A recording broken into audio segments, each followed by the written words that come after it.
Good morning. We're doing our writing session today. Good morning, teacher. Good morning. Okay. Good morning. Good morning, everybody. So we're looking at punctuation this morning. Let's have a look at our aims and outcomes. So by the end of this session, you must use full stops, capital letters, question marks and exclamation marks correctly, and always use a capital letter for the personal pronoun I. Know what a comma is, when to use commas, use apostrophes to show where missing letters go, such as don't, what we call contractions. Learners, so you should know when to use colons, when to use its with an apostrophe or its without an apostrophe. Know when to use an apostrophe to show belonging and describe what inverted commas are used for. And you could understand and apply the correct punctuation rules when using inverted commas. So what do you need to know for level 2? So you're expected to correctly use apostrophes, commas, inverted commas and colons, which is what we're looking at today. But you are also expected to know the skills that would come under the lower levels. So capitalisation, full stops, question marks and exclamation marks. We're going to start with a video about commas.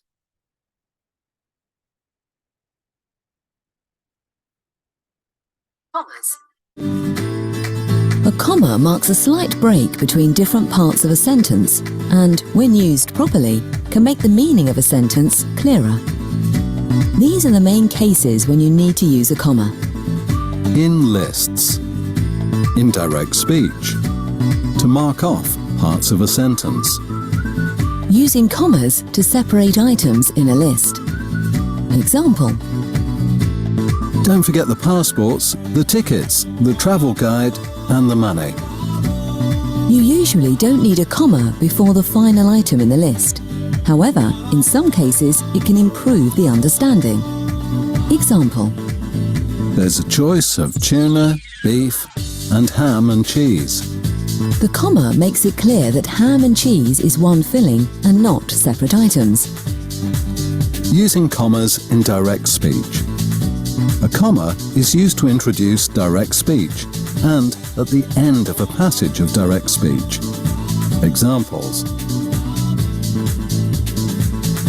Dan mumbled, "All right then." "All right then," mumbled Dan. Note that the comma is inside the speech marks. Direct speech can be broken up with the information about who is speaking. In this case, you need 2 commas, one to end the first passage of speech and another before the second passage. Example.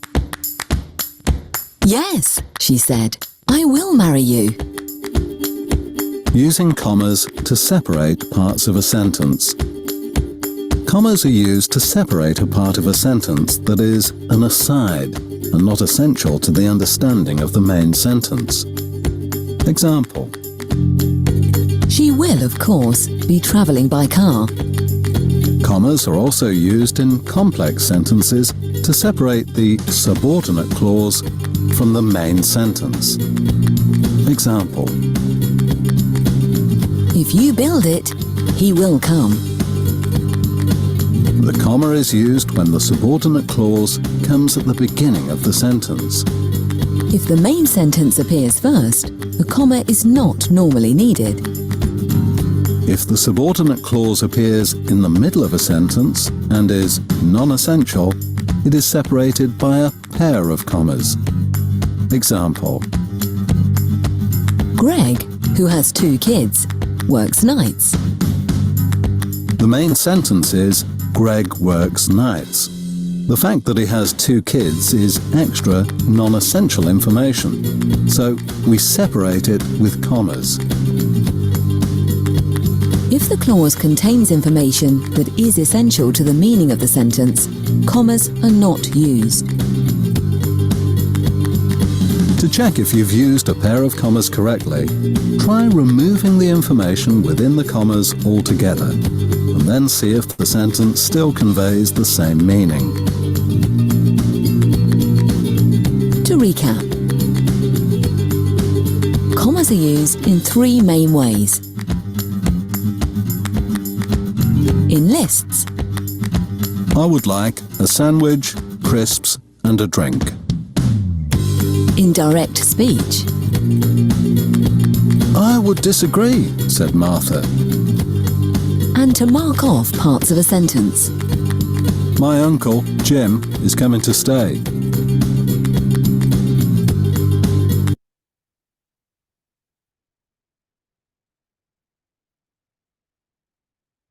Any questions about the video? We're going to look at the information anyway. When to use a comma in a list. So we use commas in a list to separate the items. But you don't, when you're using it when you're writing a list in a sentence, you don't use a comma before the word and. If you look at this example here, I got GCSEs in maths, comma, English, comma, PE and art. So there's no comma before the and in that list. Where should the commas go? Have a look at these 3 sentences, and then I'm going to ask you to tell me where the commas should go. So I'll just give you a few moments.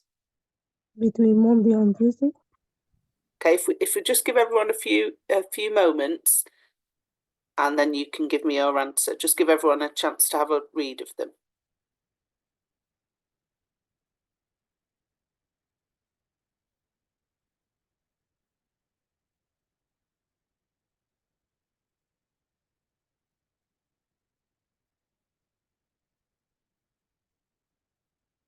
Okay, so sentence 1, do you want to tell me again where the commas should go?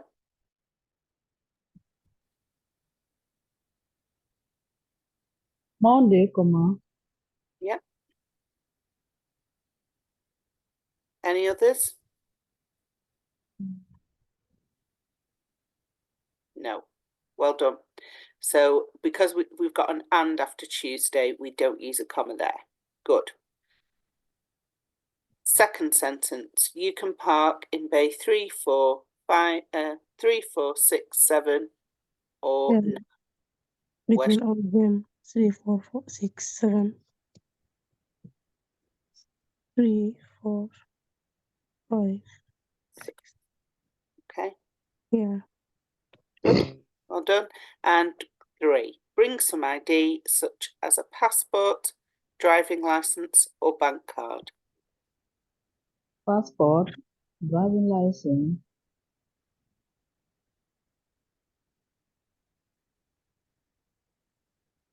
That's it. that's it. So No, actually, not- we missed one there. There's no driving, driving license, in front of driving license, there's no comma. Good. Okay, so the final item in the list, oh, what have I done here? The final item in the list, we don't use one. Well done, well spotted. Okay. Direct speech. So commas are used to show when someone is talking when writing direct speech. Before speech, the boss said, we'll finish early this Friday, and you can see that the just got my pen. After the word said and before the direct speech, the comma is used. If we're putting the said at the end, then the comma will come in the speech marks. So after the speech. We'll finish early this Friday, said the boss, but it's within the speech marks here. During speaking, so if the speech is broken up with the said part of the sentence, we'll have it after the first part of the speech. So just like here, just like in the second example. And then after the yes, yes, said the boss. We need a comma before we carry on the speech as well. We'll finish early this Friday. Yes, we'll finish early this Friday is the speech, but we've broken it up with said the boss, so we need to use those commas. Have a look at these two examples. So I'll just give you a few moments to have a look, and then you can tell me where the commas should go.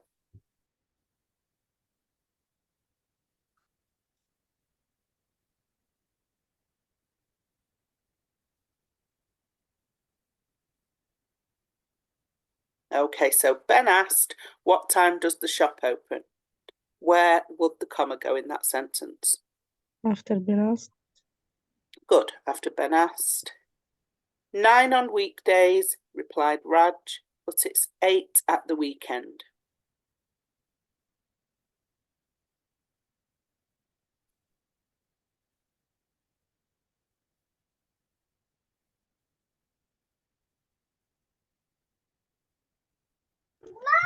Replied Raj.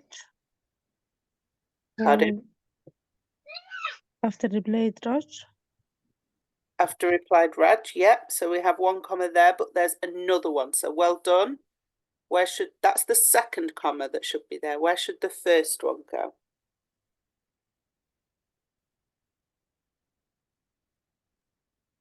On the weekend, comma.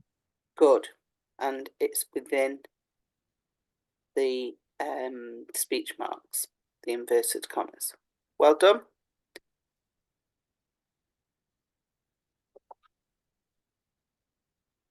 So we use commas to separate parts of a sentence before a conjunction. So those conjunctions are the joining words and, but, so, things like that. He tried hard, but didn't get the job. So we've got a comma there after tried hard. So before a conjunction. To give before giving additional information, the warehouse where I work is on the business park. And this additional information, we also call it a subordinate clause. So a subordinate clause is added to the sentence, but if we took it away, the sentence would still make sense. And it's a bit like an aside. So we use the commas before and after that additional information. So the warehouse where I work is on the business park.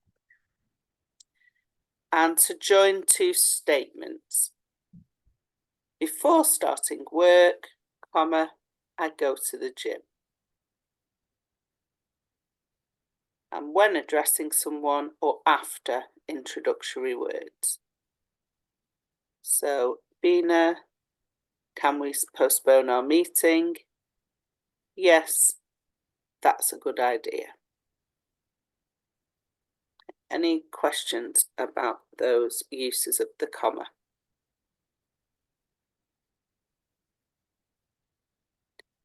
Okay, let's have a look at the first sentence. He applied for the job, but missed the closing date. Where should the comma go?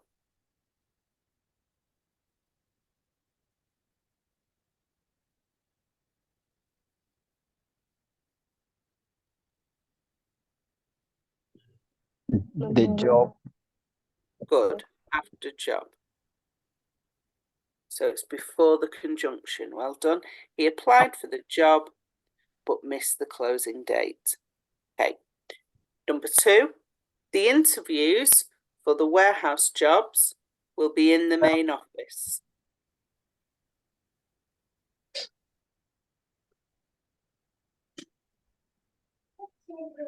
So in this sentence, we've got a subordinate clause. Warehouse. So where am I putting the comma? Warehouse job after job.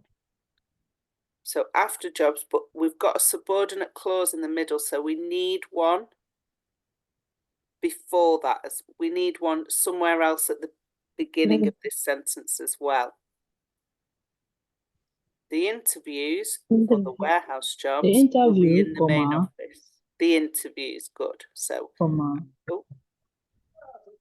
the interviews, there we go. So let me just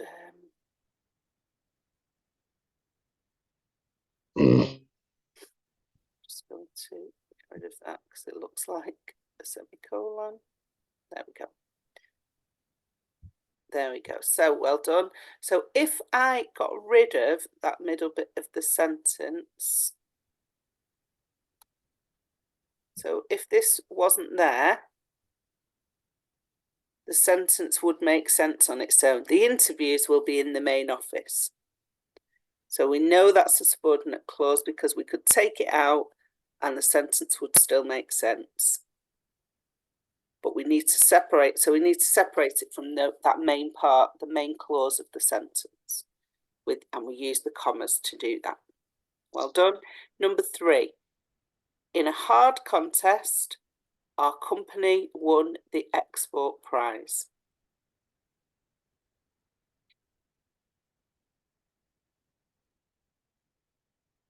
In a hard contest, comma. Good. Yeah. So we're separating the two statements. In a hard contest, our company won the export prize with the comma there in after the first part. Number 4, yes, the manager is on annual leave. But yes. Yes, comma. Good. Yeah, so after the introductory word. Well done. Right, we're now going to look at a video about the incorrect use of the comma. So it sounds a bit strange to look at the incorrect use, but because it's a common error, it's worth looking at. So hopefully we'll be aware of it. And just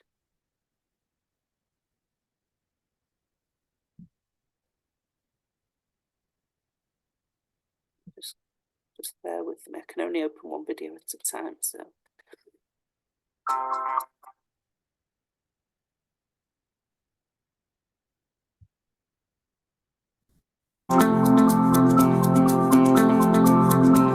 One of the most common punctuation mistakes is the comma splice. The comma splice occurs when two complete sentences are separated by a comma instead of the correct end of sentence punctuation. The error occurs because the sentences appear to be so closely related, but the correct punctuation marker is a full stop, or occasionally a question mark or exclamation mark.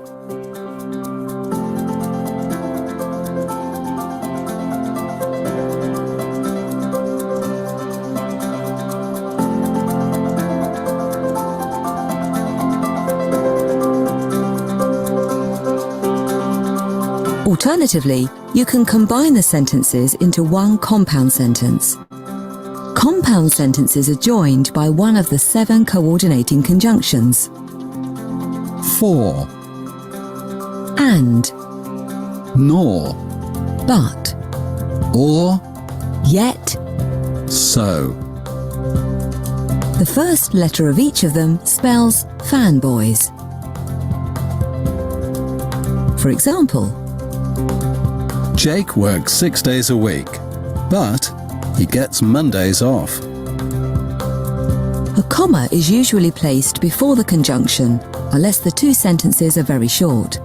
For example, Stay put and tidy your room.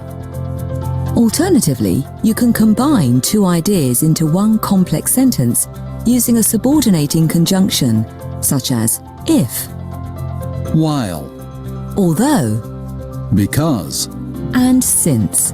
A subordinating conjunction allows you to play around with the meaning of the sentence. For example,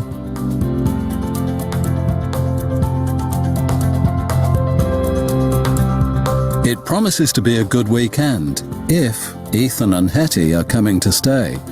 It promises to be a good weekend, although Ethan and Hetty are coming to stay. Note that a comma is not needed.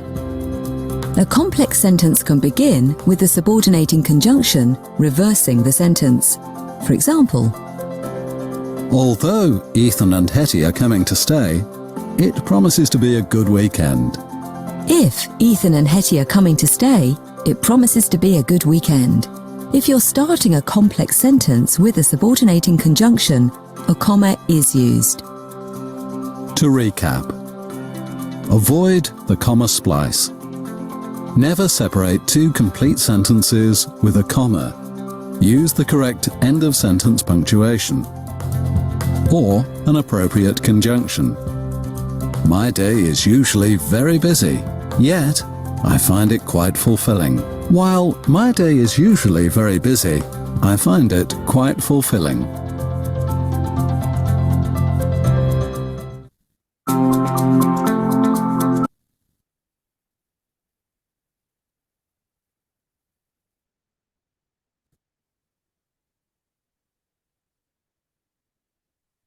Okay, so thinking about what we have seen in the video about the comma splice, let's have a look at these sentences. So the comma splice, which is also referred to as a run-on sentence, is when a comma is wrongly used in place of a full stop, and it should be two sentences. So look at this sentence here. I got 5 GCSEs at school, comma, now I am doing a plumbing apprenticeship. So that should be two sentences with a full stop after school and a capital letter then for the now. We've got some examples here again, same as before. I'll give you a few moments to look at the sentence and then you can tell me how it should be punctuated. So let's look at number 1 first. The office is open 5 days a week. It is shut at the weekend. So the punctuation is incorrect. We've got an incorrect use of the comma. How should it be punctuated?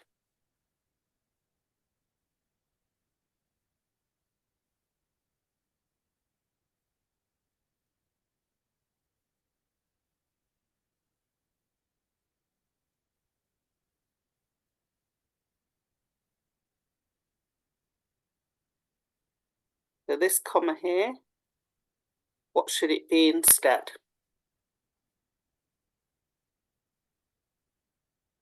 What? Full stop? Is it very tall? Yeah, okay. The office is open 5 days a week. Full stop, it is shut at the weekend. Well done. Number 2, it is going to be a busy shift, comma.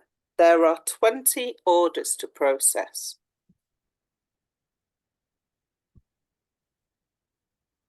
So what punctuation should we have instead of the comma?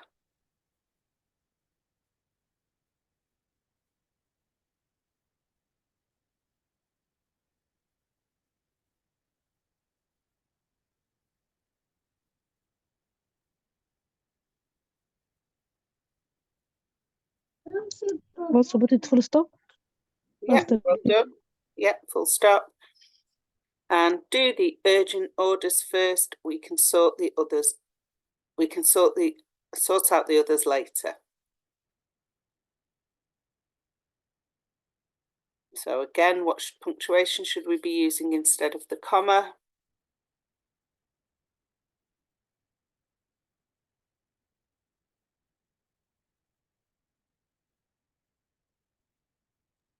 Full stop. Also. Yeah, full stop again. Well done. Good. Any questions about the use of the comma? Okay, so we're looking at inverted commas now, which are also called speech marks and also quotation marks. It's all the same. They're all referring to the same punctuation. And they're used to show direct speech, which is the written version of what somebody says out loud. And we have rules for how they're used. End punctuation marks, so at the end of the speech, such as full stops, question marks, exclamation marks, so those punctuation marks that come at the end of a sentence, if they're used with the speech, they come within the speech marks. We can see the example there. Can you answer the phone? John asked. And it's a question, ends with a question mark. It's within the speech marks. Amir said, I'm sorry I'm late. And the full stop is within the speech marks. If the direct speech comes after text that isn't spoken, you need to use a comma before the speech and start and finish the speech with inverted commas. So as you can see in this example, Amy said, you've been late every day this week. And we can see there the comma after Amy said before we open the speech marks. But the end punctuation is within the speech marks. If the direct speech makes a complete sentence, it must start with a capital letter after the first inverted comma. So as we can see here. Okay. So how should we punctuate the sentences which include speech? Do you want to go to lunch early? Sam asked.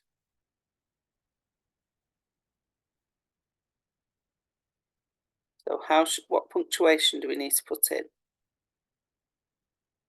Question mark. A question mark, good. So where would the question mark go?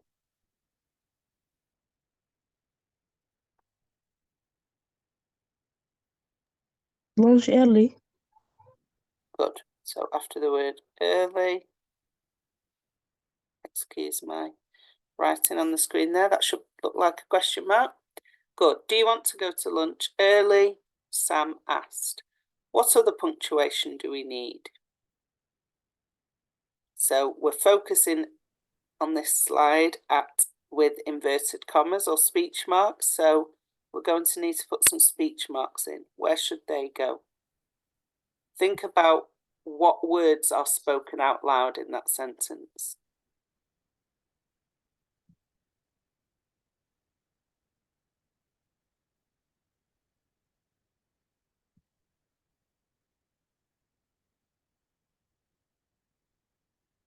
Full stop. Sam asked. Yeah, after Sam asked a full stop, but where are the speech marks going? Or the inverted commas, excuse me, the same thing.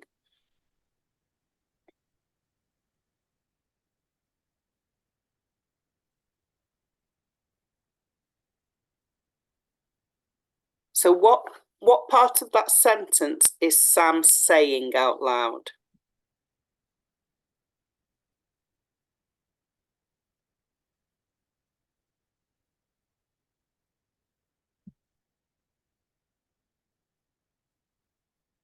Do you want to go to lunch early? Lunch. Sam asked. So what did Sam ask? Did you want to go to the lunch early? Good. So that's where the speech marks go, around the part that Sam says out loud. Okay, so do you want to go to lunch early? Sam asked. So the speech marks around do you want to go to lunch early, and the question mark is within the speech marks. Good. Well done. Okay, let's look at the second sentence. Katie said, I am going to the stock room. After Katie said, comma. Yep, Swedish mark. yep. After Rome also. Hold on. Full stop. Yeah. What punctuation we're going to use to finish that sentence?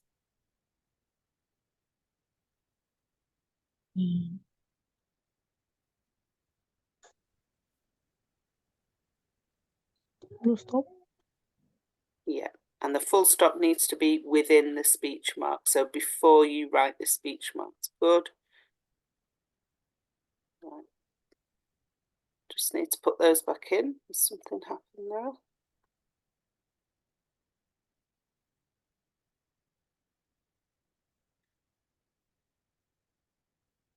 I'm going to leave that. We'll just look at the example because it's not letting me write it in for some reason. There we go. So let's look at number 3. Imran, serve that customer, please, said Grace.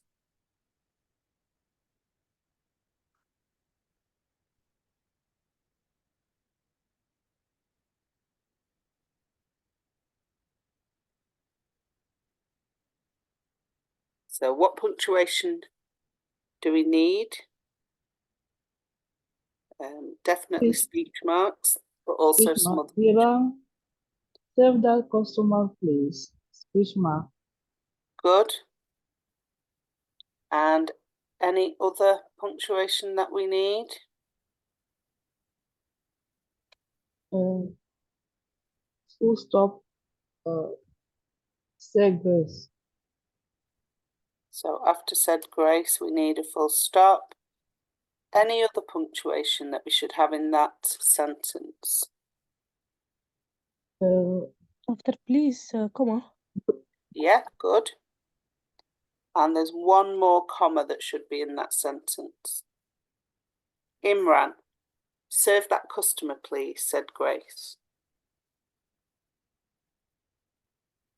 Iran, comma. Yeah, good. So after Imran. So if you remember here, when addressing someone or after introductory words, we use the comma. Okay, and have a look at the last sentence. Kyle asked, is there any post to take today? Is there any post to take today? So what, yes, speech marks, well done. What punctuation do we need at the end? After full stop. Full stop. It is what type of sentence is that? Is there any post to take today?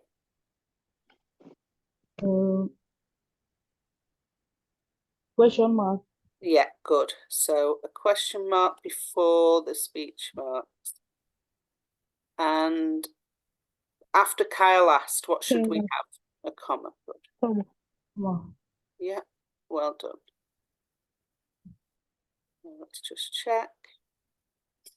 Good. Well done. So there's some more rules for inverted commas. Let's have a look. If direct speech is a complete sentence broken down with some non-spoken text, you need to use a comma inside the speech marks after the first part of the text. So it's easier to understand that by looking at an example, which we have here. If you finish the stock take, said Rupi. So that's where we've broken up the sentence with non-spoken text, the said Rupi. If you finish the stock take, said Rupi, could you call the supplier to find out what has happened to yesterday's order? Okay, so the parts that Rupi said out loud are within inverted commas, but it's been broken up with that said Rupi. So we've opened the inverted commas before if you finish the stock take, and then we need a comma followed by the speech marks. We're not using a full stop because it's not the end of what Rupi's saying out loud. It's not the end of his sentence, but we're breaking it up when we write it down with said Rupi. So then when we restart the speech, we don't use a capital letter because it's still part of Rupi's same sentence. Could you call the supplier to find out what has happened to yesterday's order? So we're finishing with a full stop because it's the end of Rupi's sentence, and then closing the inverted commas. Okay, so any questions about that? Oops.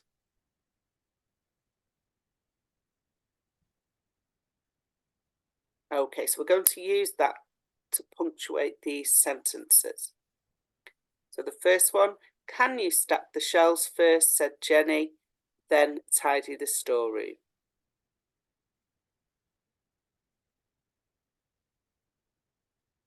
So how should we punctuate that?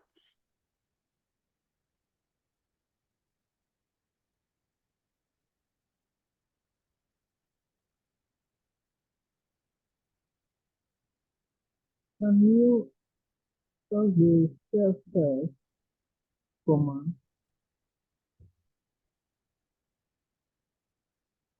Your voice is very quiet. If you just pause a minute. So can you stock the shelf first, comma, yeah, and speech mark, good, well done.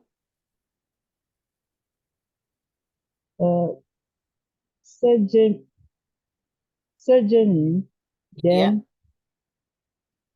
tidy the storeroom, full stop.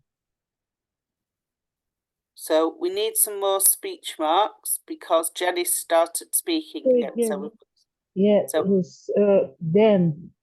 Yeah, good. Speech mark. And room, speech mark, yeah. Yeah, so make sure that the full stop's within the speech marks. After said Jenny, what should we have? What punctuation?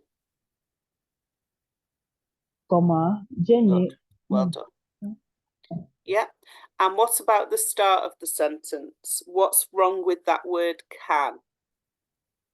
Capital letter. Yeah, capital letters. So, good. Well done.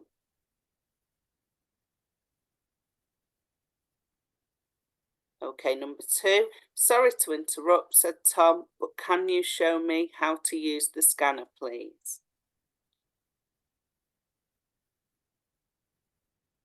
Sorry, capital letter. Good. Yeah. Is Tom saying this out loud? Sorry to interrupt. Yeah, speech mark. Good. Sorry to interrupt, speech mark. What's within the speech marks after interrupt? Comma. Good. Said Tom. Said Tom. And then we need another comma there. Comma. Yeah. Speech mark, but. Good. Can you show me how to use the scanner, please? Speech mark and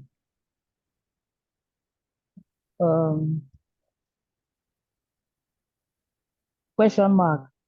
Good, well done. So the question mark's within the speech marks, of course. Good, well done. Okay, have a look at the last one. Excuse me, Emma said. Have you got 5 minutes for a quick chat?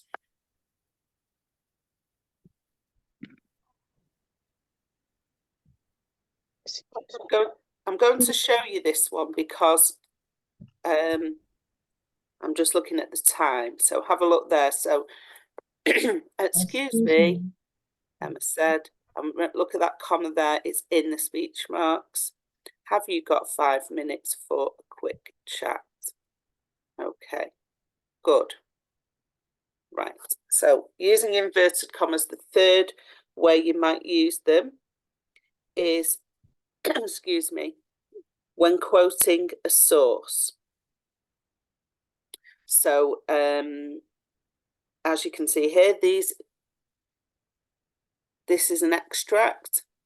These include an Eastern domed can't speak today. These include an Eastern domed bathhouse with evidence of wall paintings excavated in 1938. So the writer has used speech marks to directly quote the source. So he's written what the source is there. Underneath it's got a footnote, if you like. Kul Muhammad 2011. He's only used some of the quotes, so he inserts the ...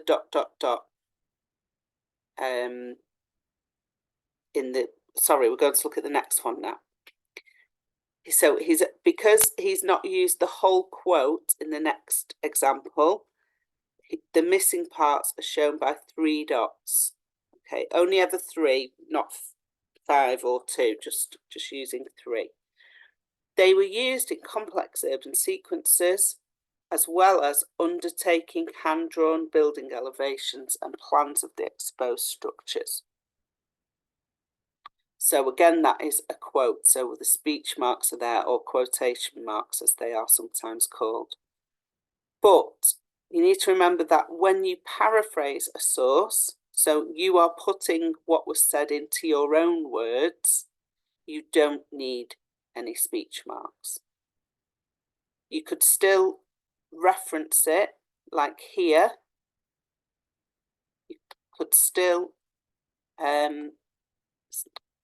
say where it's come from, but you don't need to use the speech marks if you are paraphrasing.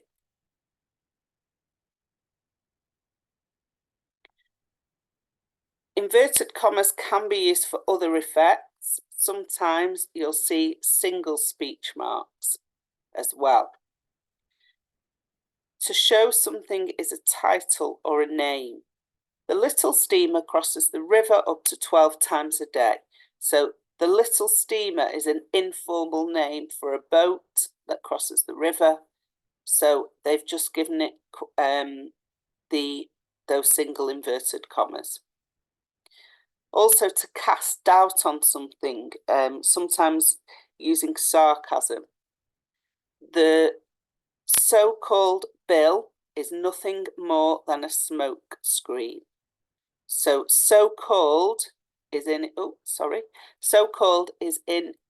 inverted commas because they are casting doubt on it. They're mocking it. It's not really a bill, it's a smoke screen. And we're going to look at apostrophes. So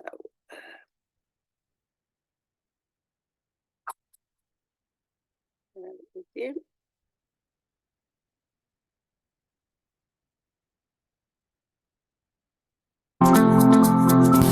Starting apostrophes. Punctuation gives meaning to writing. Punctuation marks, like commas or semicolons, are not just squiggly marks on the page that we pop into our writing with our fingers crossed, hoping for the best. They help the reader to understand what the writer is saying and are used to clarify meaning in text. Apostrophes do 2 jobs, and only 2 jobs. In this unit, we will look at one of the jobs that an apostrophe does. It will get you started using basic apostrophes. Let's start with, what does an apostrophe look like? Well, this is an apostrophe. The apostrophe's first job is to show that something is missing. This job can be called a couple of names, such as omission. Omission comes from the root word omit, which means to leave out. Or contraction. Contraction means that a word has been shortened. Don't worry about the name, just worry about the job it does. Sometimes knowing the name can help you to remember how to use them, but it's not really important that you know it. You are probably using this kind of apostrophe all the time, but just don't realise that this is what is happening. Let's look at an example. Here we have the words do not. We want to make do not sound less formal, so we shorten the word to don't. We push the two words together, take out the letter O in not, and put an apostrophe in place of the O. Do not becomes don't. The apostrophe shows the reader that a letter is missing. Here's another example, this time taking out two letters. Take the phrase I will. Again, we want to sound less formal, so we shorten the phrase to I'll. We push the two words together, take out the letters W-I in will, and put an apostrophe in place of the W-I. I will becomes I'll. The apostrophe shows the reader that two letters are missing. Here are some more common examples. Should not becomes shouldn't.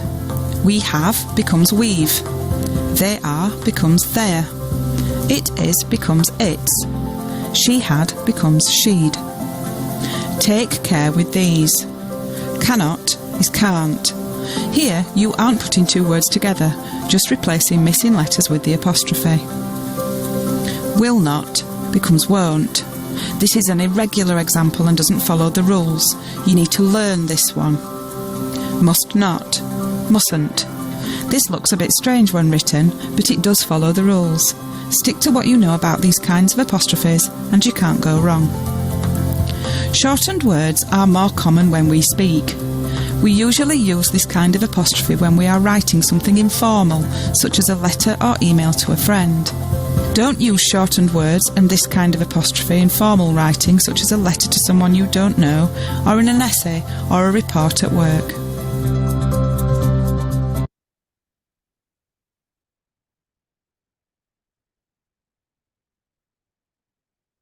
Okay, so thinking about what we've learned from the video, using apostrophes for omission. This is when we miss out letters. So you need to remember one thing that's important is that an apostrophe is never used to show something is plural. So carrot, more than one, carrots, we do not use an apostrophe. So which of these sentences use the apostrophe correctly? I won't be able to work late tonight. Is that right? Have they used it correctly? Yes. Yeah. Okay. Yeah, so they've used it in won't and they've used it correctly. Well done. Don't worry about the spreadsheet. Yes. Yes. I can't find the clipboard. Yes. No. No, No, so where should it be? I can't. Apostrophe, Between N, T, Good, and well done, and yeah. T. In can't between the N and the T, well done. Apostrophe. We'll send the parcels today, is that correct? yes, Yeah, well done. The company is known for its quality produce. Yeah. yes,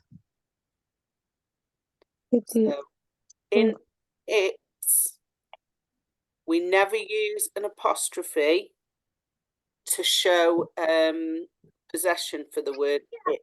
So it's with an apostrophe is only ever used for it is. So if we're doing a contraction. But in this example, Okay. it refers to the company and its quality produce. So we would not use an apostrophe there.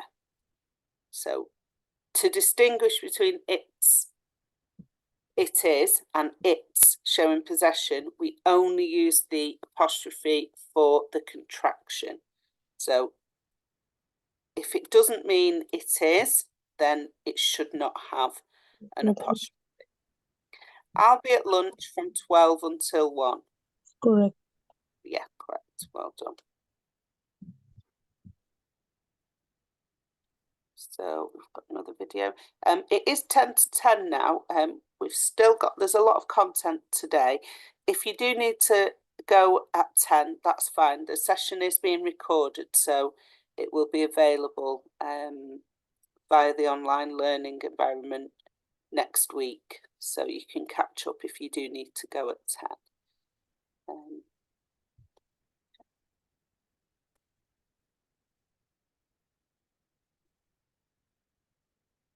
Developing apostrophes. Punctuation gives meaning to writing. Punctuation marks like commas or semicolons are not just squiggly marks on the page that we pop into our writing with our fingers crossed, hoping for the best. They help the reader to understand what the writer is saying and are used to clarify meaning in text. Apostrophes do two jobs and only two jobs. In this unit, we will look at the more challenging job of the apostrophe. It will give you more confidence in using the trickier kinds of apostrophes in your writing. Let's start with, what does an apostrophe look like? Well, this is an apostrophe. The apostrophe's second job is to show that something belongs to something else. This job can be called a couple of names, such as possession. Possession comes from the root word possess, which means to own something. Belonging. Belonging means that something in the phrase belongs to something else. But don't worry about the name, just worry about the job. Sometimes knowing the name can help you to remember how to use them, but it isn't really important to know it. You may be using this kind of apostrophe sometimes, but perhaps don't understand why you are really doing so. There are a few stages to understanding this rule, so we will take it a step at a time. Make sure you are happy that you understand each section before moving on. Otherwise you may get confused. Showing belonging with one owner. First we will look at showing belonging when there is only one owner. We have a boy. We have a blue ball. The blue ball belongs to the boy. If we wanted to write that in a sentence, we could say, the blue ball belongs to the boy. Or we could say, the boy's ball is blue. We know that the ball belongs to the boy, and to show this to the reader, we place an apostrophe followed by an S after the boy. The boy's ball. Here's another example. We have a bicycle. It has two punctured tyres. The tyres belong to the bicycle.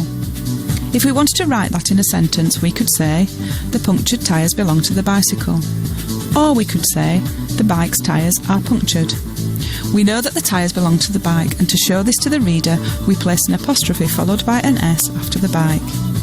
The bike's tyres. So, with this rule for apostrophes, you are always asking yourself, what belongs to what? Where do we put the apostrophes here? Tom's ice cream was delicious. Here, the apostrophe shows that the ice cream belongs to Tom. The chair's legs are broken. Here, the apostrophe shows that the legs belong to the chair. The girls played tennis. Did you want to put an apostrophe in this example? Be careful. There is nothing that belongs to anything in this sentence. Here, we just have a sentence about two girls who are playing tennis. Nothing belongs to a girl. And because there is no belonging, then there is no need to use an apostrophe. Do not put apostrophes everywhere you see the letter S at the end of a word. Make sure you are confident with this stage before carrying on to the next.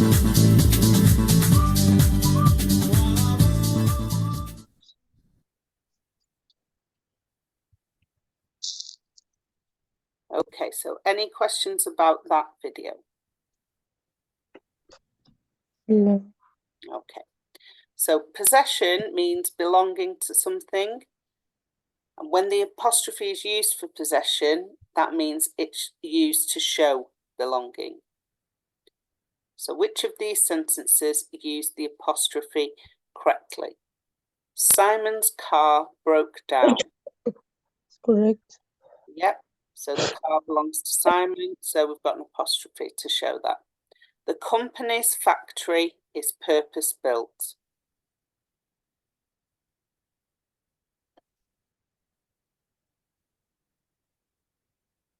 Not correct.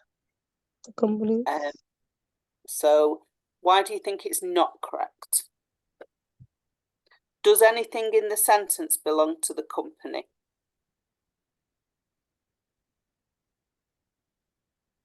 The company's factory is purpose-built.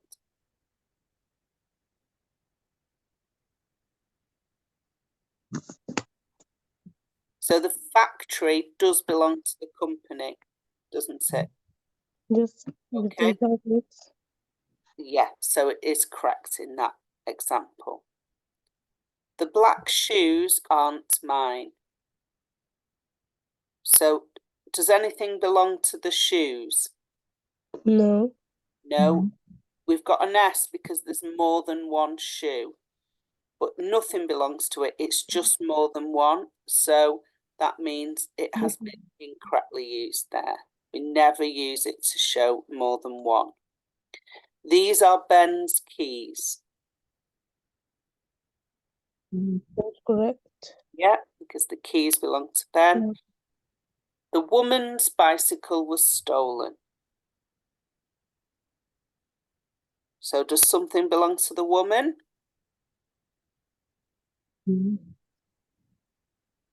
No. You can't say the woman. Yes, yes, the bicycle belongs to the woman. Good. So the bicycle belongs to the woman. So that is correct. Well done. So let's look at some more examples. So which of these sentences need apostrophes? Sue's job is rewarding. Sue's. Sue. Yeah, Sue. good. So Sue's, because the job belongs to her. It sounds a bit clumsy that saying the job belongs to her, but it's her job. Okay. So, and there's not more, the other way we can look at it, is it just a plural? Is it more than one? There's not more than one Sue. The job does belong to her. So that is correct. Now we've put apostrophe in. The shoes were worn. Do we need an apostrophe there? No. No, No. because it's just showing us there's more than one shoe. The company computer screens were cracked.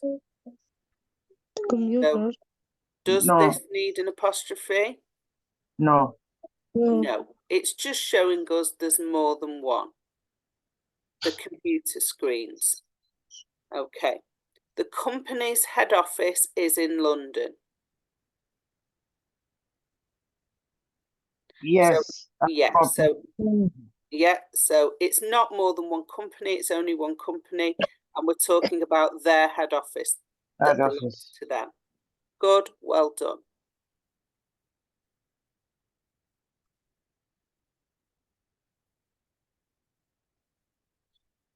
So common mistakes are using, one of the most common is using an apostrophe when it's a plural, when there's more than one. That is never correct. The footballers ran on the pitch, that footballers with an apostrophe. It's just showing us that there's more than one footballer, so that is definitely not right. The shop sold prawns sandwiches. So this is not correct because it's a compound noun. There's two parts to the noun, a prawn sandwich. So only the sandwich needs to be plural, not the prawns. Okay. And the women's toilet was on the left. So it's an irregular plural. So the apostrophe would go before the S. So these are common errors. So it's worth looking at these. If you know what the common errors are, then you can avoid them. So we mentioned this earlier, it's and it. You need to be aware of this. It's with an apostrophe is only used for the contracted form of it is. So it's only used for it is when we shorten it. So in speech, we would often shorten it is. It's a sunny day today. It's time to go. I don't like it when it's cold. So in both of these sentences, the it's is the shortened or contracted form of it is. When it's is used for possession,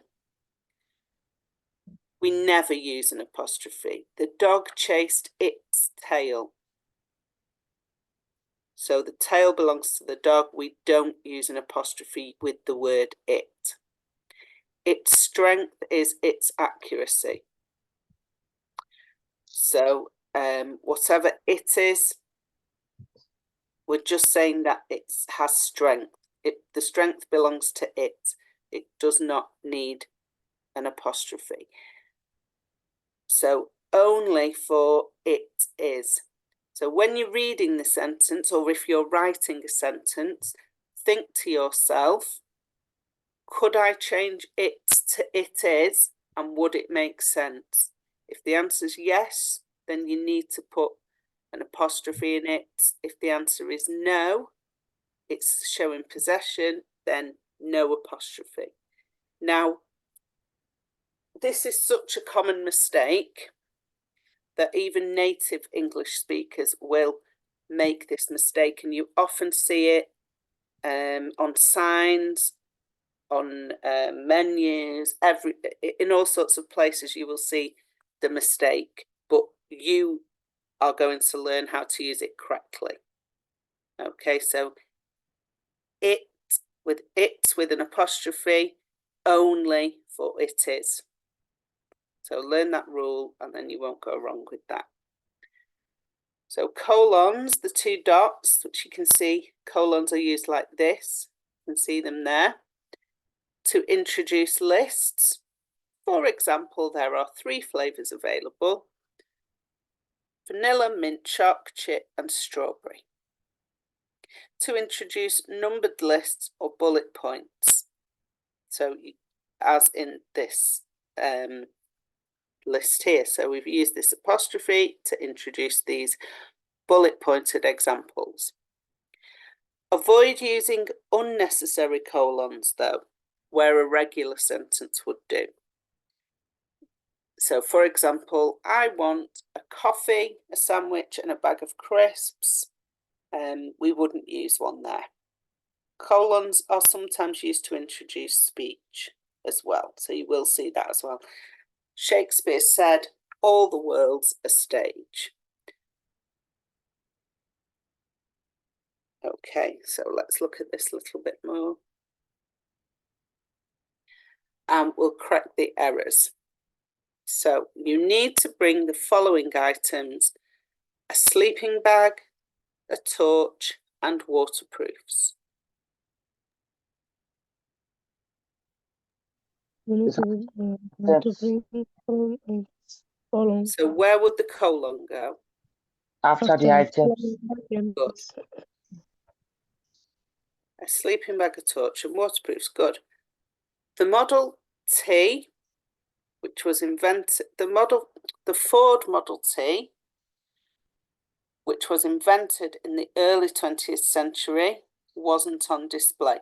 By the way, it's not just colons that we're using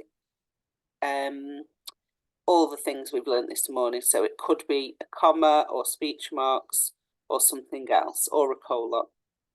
The Ford Model T, which was invented in the early 20th century, wasn't on display. So what's missing?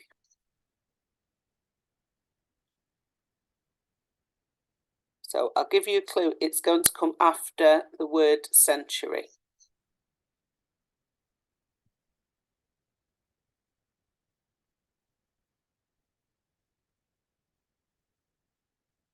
So what punctuation is missing here between century and wasn't?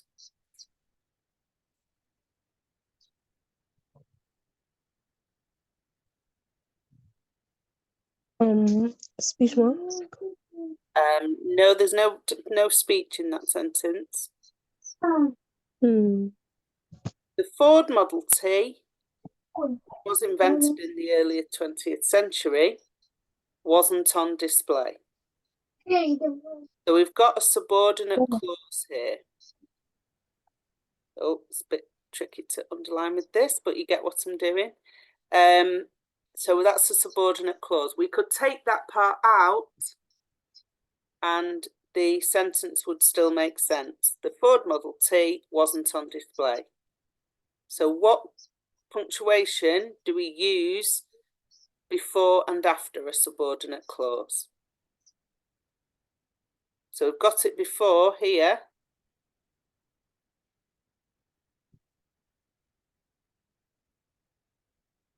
Question mark. So what should come here as well?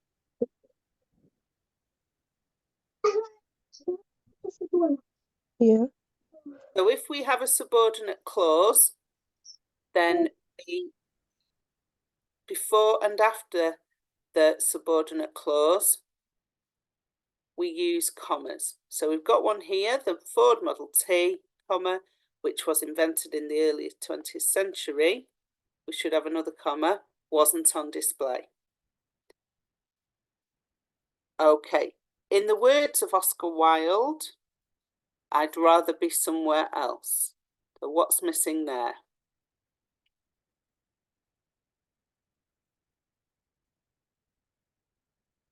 So if we're talking about the words of Oscar Wilde, so what are we doing here? We're quoting, aren't we? So what do we need?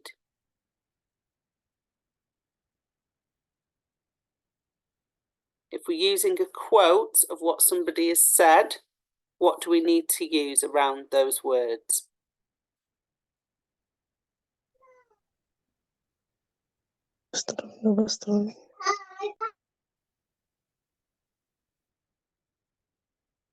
So I'd rather be somewhere else are Oscar Wilde's words. So what punctuation needs to go around them?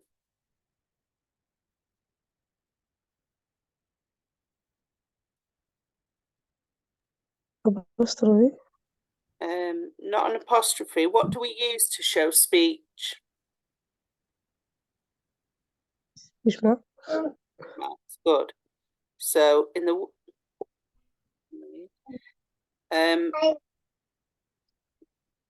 sorry, it's skipped. Not sure why it's put that box up. There we go. So yeah, we need speech marks to show what Oscar Wilde said.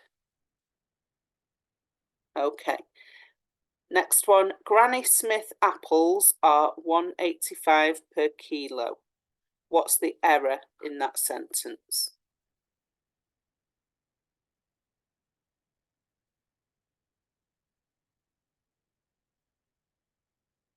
So we're looking at punctuation. So it's either going to be the full stop or the apostrophe that is wrong. Which one is wrong? The apples. Good. So we don't need that because it's just more than one. There's nothing belonging to the apples. It's just more than one apple. Okay, the next one. The school was nothing more than a shack. Where's the error? And we're looking at punctuation. So it's either going to be the full stop or one of the commas. That is wrong.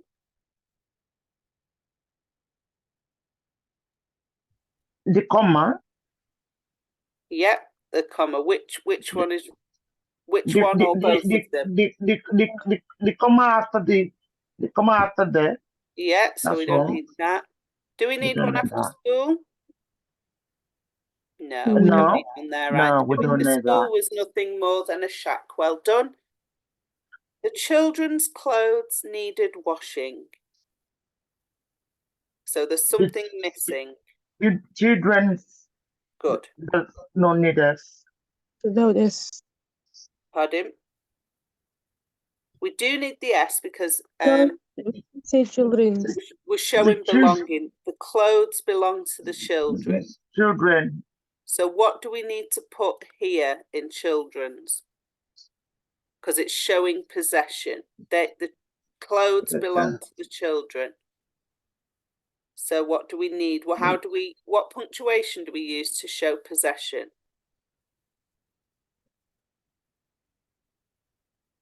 Is it the what's it called? Is it the An apostrophe? apostrophe. Yeah, Okay. we need an apostrophe there. The children's clothes. Yeah. Clothes. Yeah. Okay. Next one, beef's lasagna for tea, everyone.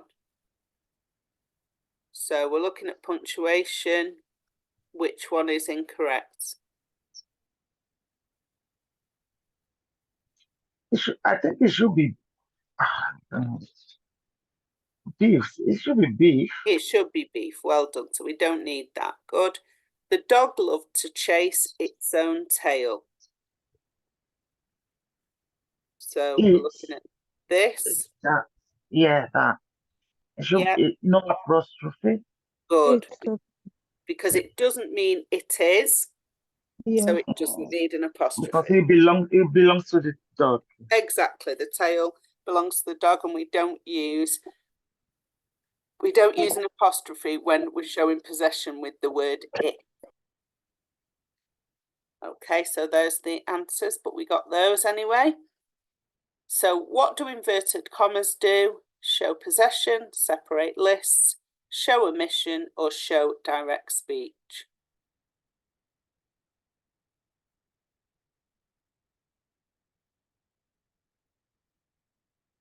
So inverted commas, like this, what are they used to show? Possession, separate lists, omission, or speech? Show direct speech. Good, show speech. Commas are used to separate items in lists, punctuate direct speech, separate parts of a sentence, or all of those.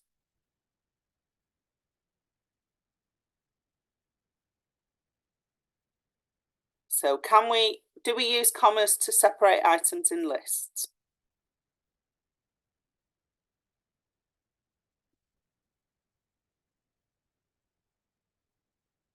So if we're writing, I think it's it's all of them. Yeah, well done. It's all of them. Yeah, well done. An apostrophe goes below letters, next to plurals, a simple sentence, or above letters. above letter. Above letters, yeah, well done. Yeah. Which sentence is correctly punctuated? The printer's ink cartridges are empty. The printer's ink cartridges are empty. I'm going to just highlight here, we're looking at, you can read them yourselves and decide, the end of the word printers and cartridges. So that's what you need to look. Where is the punctuation correct?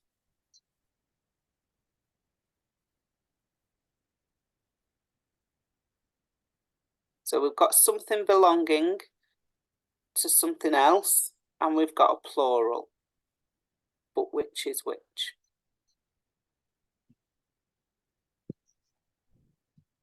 It should be printer cartridges.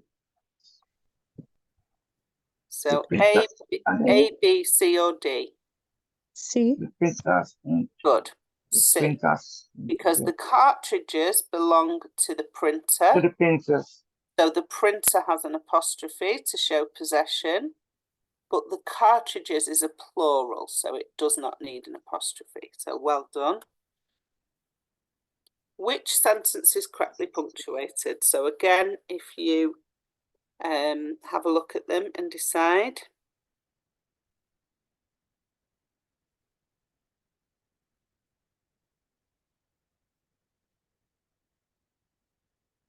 A. So in A, we've got the speech marks, which are correct. We've ended the question with a question mark, but we've also got a comma. Do we ever use a question mark and a comma? A comma, no. No. The rest of it is correct, so you need to look for the answer that is the same, but without that comma. A comma, yeah. I think D. It's So B. it's D. Well done. Yeah. D. Okay, so we finished our session for today. There was a lot to take in, but well done for sticking with it. You can practice. There are some activities. If you log into Moodle, if you ask for your login, ask the office on Monday, and you can log in, and there are some practice materials there. So because there was a lot to think about today. And again, as I always say, it's just lots of practice.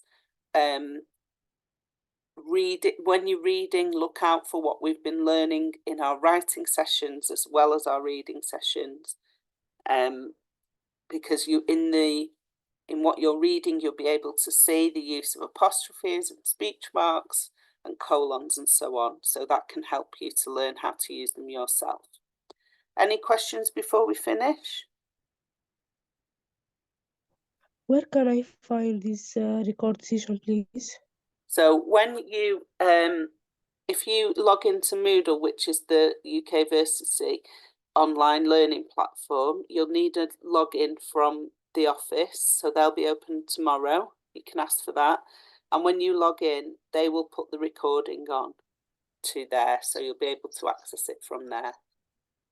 Okay, thank you so much. Thank you. Thank you. Thanks, everyone. Have a good day. Bye. Thank you. Bye now. Bye.